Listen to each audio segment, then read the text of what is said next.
Now, I have had no interest for a very long time in ever willingly talking about NFTs on this program because the entire thing makes me very, very angry. That said, I went on Twitter this morning and I came across a tweet from friend of the show, Dan Evans, Dan from the internet.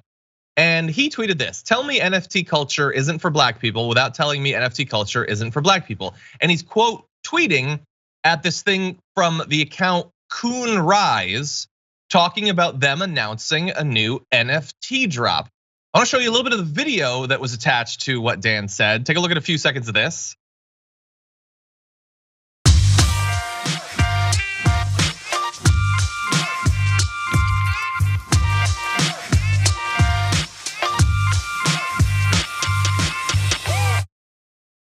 Okay, so like with a lot of these, what they did was they procedurally generated literally hundreds or thousands of minor variations on an image that no one would ever want to have up in their house, let alone pay for.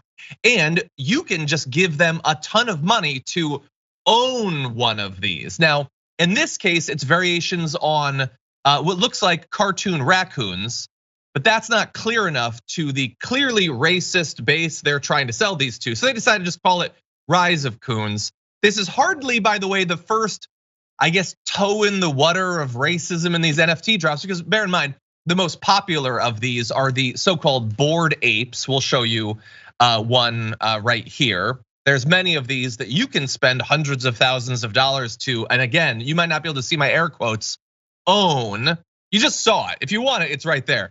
Anyway, by the way, that one sold for $300,000, sold for $3,000 because the person selling it misplaced a decimal point. So this whole thing isn't like, a bizarre online scam that isn't actually based on anything or anything like that. The Bored Apes, by the way, aren't the only ones. There's also the Jungle Freaks NFTs. You can see some of them here. Turns out that the value of the Jungle Freaks crashed after people found out that the person who made them had other racist cartoons. I know, it's so weird. In fact, the guy who played Frodo got in trouble because he posted about buying one of these and then they found out about it, so he had to apologize and he sold it. Let's show you one of them. This one sold for $95,000, that image. That again, nobody would want to put in their cubicle, let alone in their home. Nobody would actually want this. A day after it's sold, the price dropped by 80%. Because again, all of this is a massive scam. That's all it is. But Jason, I wanted to bring you on because the weird link between multiple of these seems to be this bizarre appeal to racists. I don't know why that would be a part of this. Elijah Wood, thank you. I don't know why this would be a part of it, but we haven't talked about NFTs, so what do you think? Okay, so this is another one of those moments, John, where you have to explain NFTs because it's non-fungible, which sounds like something you get at the gym. Like I have a non-fungible fungus on my foot. And also Art Basel Miami Art Week just happened a couple weeks ago here in Miami, and NFTs was all the rage. People were talking about NFTs, how you can get them, etc. when it comes to art. So explain to the audience what an NFT is. Well, it is complicated. An NFT doesn't have to have anything to do with what we just showed you, which is these massive drops of this garish procedural art that nobody wants. It's a way of sort of tracking digital ownership of digital goods or whatever. The way that it has mostly gotten into the popular consciousness is these massive sales where they will make 800 images of a gopher or whatever, and you can buy one of them, but you only buy it because presumably it'll go up in value, which I understand. Speculation is a part of all art. I would argue though that fundamentally, if no one would ever want one of these if they were free, again, value starts to be a weird concept. But what it appears to me as an outsider, and I just keep seeing more evidence, and we're gonna go through more evidence, is people get into this because they desperately are looking for any way to get ahead economically. And most of the traditional avenues for that have been closed off or are incredibly unlikely. So what happens is they drop a bunch of these images. People buy them. People want to buy them because they're desperate. So they're willing to pay a little bit more. So someone sells it to them. They made a little bit of money. This continues for a few days or a few weeks, maybe a few months, until eventually nobody can get another sucker to give them any more money. and the price of it absolutely falls apart. It appears to me, as an outsider, I'm not an expert, obviously, I'd love to bring on an expert. It is just a way that a lot of desperate people transfer money until eventually a few people at the top have taken all of the desperate people's money. That Doesn't to it me sound seems like a scam. A That's what it Ponzi seems like to scheme? me. Isn't that like Bernie Madoff for art? It's a pyramid scheme, kind of, right? But with stupid art as its basis.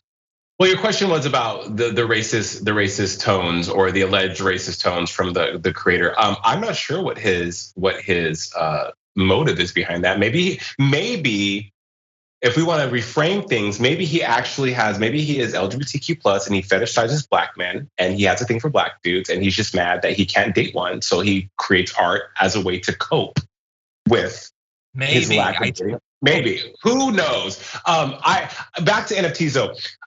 Bitcoin, cryptocurrency, I am not interested in anything that I can't tangibly hold in my hand. It's like cell phone minutes and bandwidth and all these things that we pay a lot of money for that are supposed to have so much value that I can't like feel. I can't hold and sniff, and I don't know. So I'm not interested. A lot of this. But right. Look, it's not to say that like some people get defensive because they're like, no, but wait, but there's like legitimate reasons you'd have an NFT or a blockchain. Okay, that's fine. But that doesn't mean that these aren't massive scams. And that is my fear is that like it's not the millionaires aren't losing money on this. They're sucking up money from people who are desperate. That's the issue for me. So I just want people to be a little bit more aware that I understand. The stock market is super difficult and it only seems like the rich ever get ahead using it. And retirement is seeming more and more unlikely. Wages never go up. People are very desperate. That doesn't mean that this is a solution to all of your problems because you might make money. Some people do. Some people make money on cryptocurrency, but the money they're making is money they're getting from other desperate people. And you're just gambling that you'll be the one at the end of this round of musical chairs that still has the ape picture or whatever. Or I guess the one who sold it right before the end of it. Well, you also have, I know we're running out of time, but you also have what Staples Center's now crypto.com arena, right? You have like the conversation around cryptocurrency, Bitcoin, et cetera, especially here in Miami, which is trying to become a major hub for crypto and Bitcoin. People who aren't savvy enough or doing their research or just romanticizing with the fact that this is what's trending right now. It's everywhere. It sounds cool. It sounds really great to get into. It's like this new, I don't know. It's like, what's that? The metaverse that people are so enthralled with now. It's like the new frontier of how we do things without really, as we said earlier, about vetting the information and knowing what they're buying into. Maybe I'm not smart with it. I would rather know where my money is and what I'm doing, what I'm buying into, what I'm investing in, and what is what than to be on a bandwagon with something that sounds cool, but at the end of the day, it could be extremely detrimental to some facet of my life. I'm not here for that. That's cool. And look, you can just do a little bit of research and you can find cases where like these cryptocurrencies just dropped 99% because it turned out that they were hacked and all the money was stolen, or the person just ran away with the money. Like, there are a lot of issues here. It doesn't mean that people don't make money. Obviously, some people make money. That's why it exists. Sure. It exists to take your money. That's what it's for. And maybe you'll be one of those lucky people who can be one of those. But a lot of people have lost everything they have because they were taken advantage of, and that's my fear.